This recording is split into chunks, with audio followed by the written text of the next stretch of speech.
Hello friends, সবাইকে welcome জানাই নতুন একটি ভিডিওতে। এই মুহূর্তে যে গুরুত্বপূর্ণ আপডেটটির দিকে আমরা নজর রাখবো সেটি হচ্ছে প্রাথমিক 32,000 বিতর্কিত শিক্ষক মামলার বেঞ্চ পরিবর্তন। কলকাতা হাইকোর্টের শিক্ষা সংক্রান্ত সমস্ত মামলাগুলোর বেঞ্চ পরিবর্তন হলো। বেঞ্চ পরিবর্তনের নোটিশ জারি কলকাতা হাইকোর্টের। এখন নতুন কোন বেঞ্চে শিক্ষা সংক্রান্ত সমস্ত মামলাগুলো শুনানি হবে তা আমরা জানবো এই ভিডিওতে।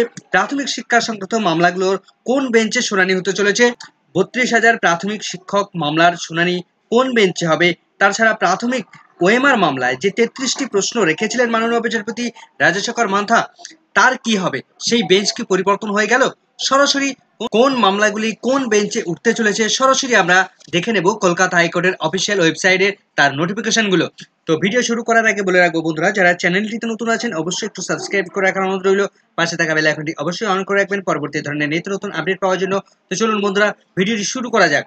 হাইকোর্ট এবং সুপ্রিম কোর্টে কোন মামলাগুলো কোন মাননীয় বিচারপতির আন্ডারে শুনানি চলবে তার একটা নির্দিষ্ট টাইম শিডিউলের পর সেই রোটেশনগুলো চেঞ্জ হয়। অর্থাৎ শিক্ষা সংক্রান্ত যে মামলাগুলো চলে কোনো একটি বেঞ্চে, সেই বেঞ্চ একটা নির্দিষ্ট টাইমের পর তাদের বেঞ্চ পরিবর্তন হয়ে অন্য আরেকটি বেঞ্চে পরিবর্তন হয়। তো তেমনই নোটিফিকেশন, একটা রোটেশন চেঞ্জ হলো, রোস্টার চেঞ্জ হলো, তেমনই একটা নোটিফিকেশন দিল কলকাতা হাইকোর্টের অফিসিয়াল ওয়েবসাইটে। তো নোটিফিকেশনটা আমরা দেখতে পাচ্ছি 24শে মে 2024 তারিখে প্রকাশিত হয়েছে। তার অ্যাপিলেট সাইট এবং অরিজিনাল সাইটে তাদের রোস্টার যে পরিবর্তন হলো সেটা কার্যকরী হবে কবে থেকে? 10ই জুন 2024 তারিখ থেকে। অর্থাৎ কলকাতা হাইকোর্টের গরমের ছুটির পর থেকেই এই রোটেশন চেঞ্জ হবে। শিক্ষা সংক্রান্ত সমস্ত মামলাগুলো কোন বেঞ্চে নতুনভাবে উঠতে চলেছে তা আমরা দেখব।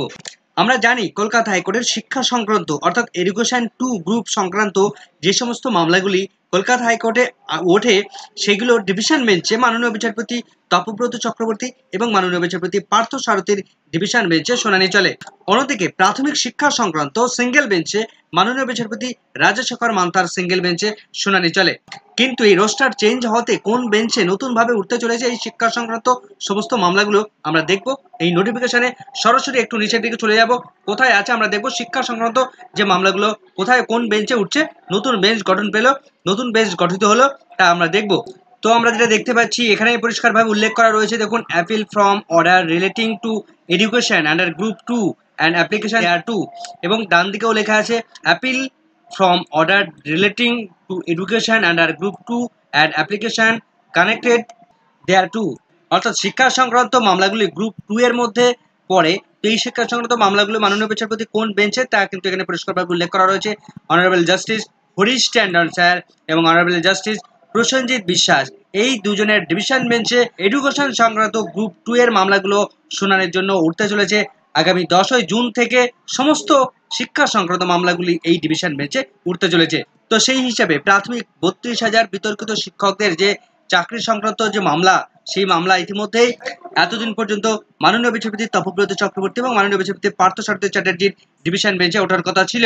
কিন্তু সেই রোস্টার চেঞ্জ হয়ে সেই বেঞ্চ পরিবর্তন হয়ে এই 32,000 বিতর্কিত শিক্ষকদের চাকরির মামলাটি এই মুহূর্তে 10ই জুনের গরমের ছুটির পর থেকে উঠতে চলেছে হরিশ ট্যান্ডন স্যার এবং অন্যদিকে প্রসেনজিৎ বিশ্বাস স্যারের ডিভিশন বেঞ্চে। এবার আমরা দেখব শিক্ষা সংক্রান্ত প্রাথমিকের বা সিঙ্গেল বেঞ্চে যে মামলাগুলো রয়েছে, যে মামলাগুলো চলবে, সেই বেঞ্চে কে শুনবেন। এতদিন পর্যন্ত মাননীয় বিচারপতি রাজশেখর মান্থা তিনি শুনছিলেন। এবার আমরা দেখব সিঙ্গেল বেঞ্চে কে শুনবেন এই বিষয়গুলো। তো এখানে যেটা দেখা যাচ্ছে, matters motion and hearing under article 226 নম্বর আর্টিকেলের অনুসারে of the constitution of India relating to primary education under group 2 including application connected thereto. অর্থাৎ ভারতীয় সংবিধানের 226 নম্বর আর্টিকেলে যে বিষয় সংক্রান্ত বিষয়গুলো রয়েছে, প্রাথমিক শিক্ষা সংক্রান্ত গ্রুপ 2 সংক্রান্ত যে বিষয়গুলো রয়েছে সেই বিষয়গুলোর কথা বলা হচ্ছে, সেই বিষয়গুলো, এবং ডান দিকেও সেটাই বলা হয়েছে, matters motion hearing under article 226 নম্বর আর্টিকেল ভারতীয় সংবিধানের সেই আর্টিকেল সংক্রান্ত বিষয়, প্রাইমারি এডুকেশন সংক্রান্ত বিষয়, গ্রুপ 2 সংক্রান্ত বিষয়, ইনক্লুডিং অ্যাপ্লিকেশন কানেক্টেড দেয়ারটু, সেই বিষয়গুলো শুনানির জন্য উঠতে চলেছেন। দেখুন, অনারেবল জাস্টিস রাজশেখর মান্থা, অর্থাৎ সিঙ্গেল বেঞ্চে কোনো রকম ভাবে এই বেঞ্চ পরিবর্তন হয়নি। এর আগে যেমন ভাবে রাজশেখর মান্থা মাননীয় বিচারপতি তিনি শুনানি করাচ্ছিলেন, ঠিক একই রকম ভাবে প্রাথমিকের রিলেটেড যে সংক্রান্ত মামলা, সেই সমস্ত সংক্রান্ত মামলাগুলো সমস্তটাই শুনানি করাবেন মাননীয় বিচারপতি রাজশেখর মান্থা।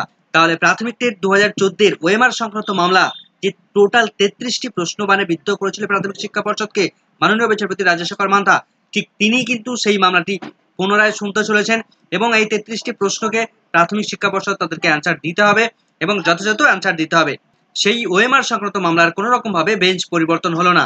তো পরবর্তী আপডেট পেলে অবশ্যই আপনাদের সঙ্গে শেয়ার করবো। এই মুহূর্তের এই ভিডিওটি ভালো লাগলে অবশ্যই একটু লাইক এবং কমেন্ট করে যাবেন। চ্যানেলটিতে নতুন হলে অবশ্যই একটু সাবস্ক্রাইব করে রাখার অনুরোধ রইল। পাশে থাকা বেল আইকনটি অবশ্যই অন করে রাখবেন পরবর্তী ধরনের আপডেট পাওয়ার জন্য। সকলকে ধন্যবাদ।